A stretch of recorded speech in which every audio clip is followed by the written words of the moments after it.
So, it's been a while since the last episode of Retro Tech Select, and in that time, something significant happened.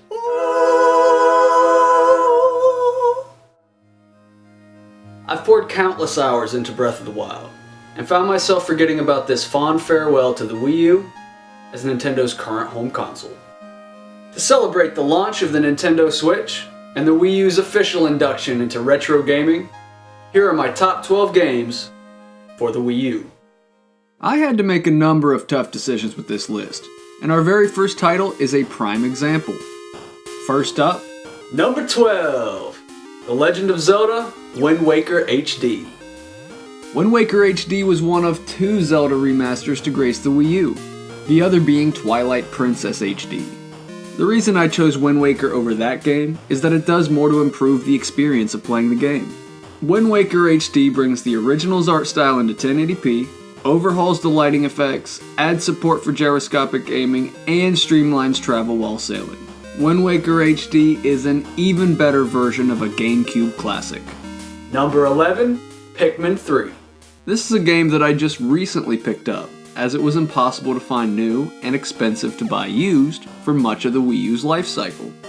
Pikmin 3 builds on the mechanics that made the previous entries enjoyable, and features one of the few significant uses of the original Wiimote on this list. It's charming, it's pretty to look at, and it's a must-have for Wii U owners. Up next at number 10, Fast Racing Neo! Shin'en Multimedia is a developer known for creating projects that make the most of Nintendo hardware, and with an incredibly small team to boot. For the Wii U, they developed both Nano Assault Neo and Art of Balance, before outdoing themselves with the futuristic racer, Fast Racing Neo. This game is the F-Zero we've all been wanting since GX, but Nintendo never delivered. At number 9, Super Mario 3D World.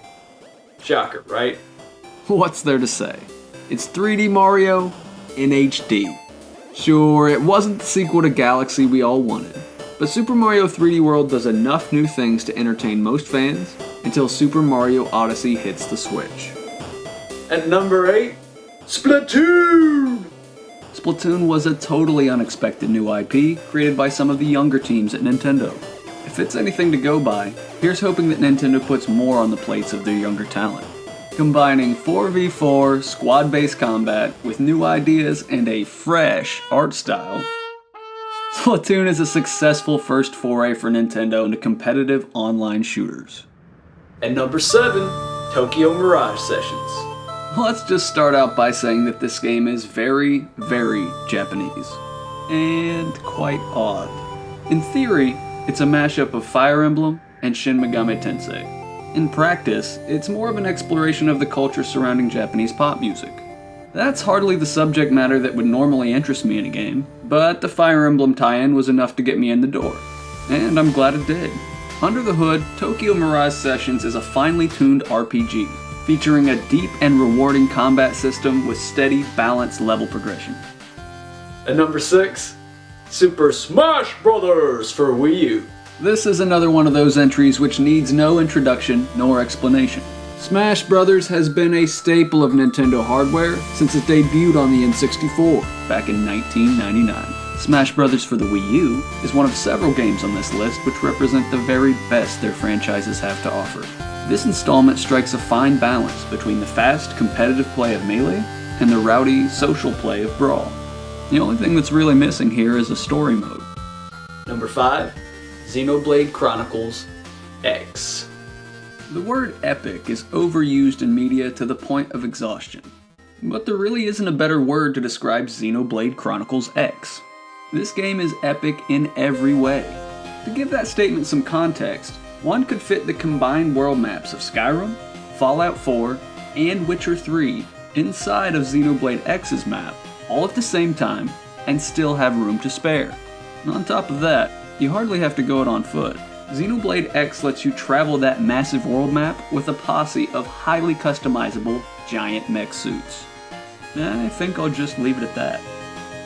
Number 4, Super Mario Maker. If Super Mario 3D World was a bit of a letdown for some, Super Mario Maker is everyone's childhood dream come true. Mario Maker lets you create, edit, play, and publish any level that your demented mind can come up with. Beyond your own creations, Mario Maker is a worthwhile purchase just to play some of the literal millions of levels that have been created by players from across the globe. Boom, boom, boom, boom, boom, boom, boom. Number 3, boom, boom, boom, Donkey boom, Kong boom, Country boom. Tropical Freeze. Tropical Freeze is one of the most enjoyable and difficult mainstream games released in recent memory. The joy and frustration of playing and replaying levels, of trying to collect all the Kong letters and find all the secrets, takes me back to some of my fondest memories playing Donkey Kong Country with my Uncle Brian. Tropical Freeze is a rewarding combination of nostalgia and ingenious modern level design. Number 2, Mario Kart 8. This iteration of Mario Kart was the best-selling game on the Wii U, and very nearly the #1 game on this list. Mario Kart 8 builds on all the elements that made past kart titles fun and challenging, with the added twist of anti-gravity tires and tracks. Like Smash Bros., Mario Kart 8 is lacking only one key feature: a proper battle mode. As it stands, that's the one ingredient blocking its path to the title of Mario Kart Perfection. And now it's time for number 1. From the studio that gave us the critically acclaimed Wii U exclusive The Wonderful 101, as well as the tragically underrated Star Fox Zero, My number 1 favorite game on the Wii U, Bayonetta 2. this game caused an internet uproar when it was announced as a Wii U exclusive. Give yourself an hour with the game and you'll understand exactly what all the fuss was about. Bayonetta 2 takes all the nuanced perfection of a fighting game engine and weaves that depth of combat into an action hack and slash with large open levels, giant bosses, and outlandish humor. Bayonetta 2 is everything that I love about gaming, with a side of trashy fun. If that weren't enough of an endorsement in itself, first print copies of Bayonetta 2 came with a faithful port of the equally excellent first game, all for a clean $60. A lot of you are probably thinking that you haven't played many or any of the games on this list. Whether this is due to price, The hardware, or the fact that many thought the Wii U was just a tablet accessory for the Wii, the system sold less than the GameCube and barely beat out the Dreamcast. like those two great systems, the Wii U has a fantastic library that's more than worth your time digging into. Thanks again for watching, everybody. Have a good one.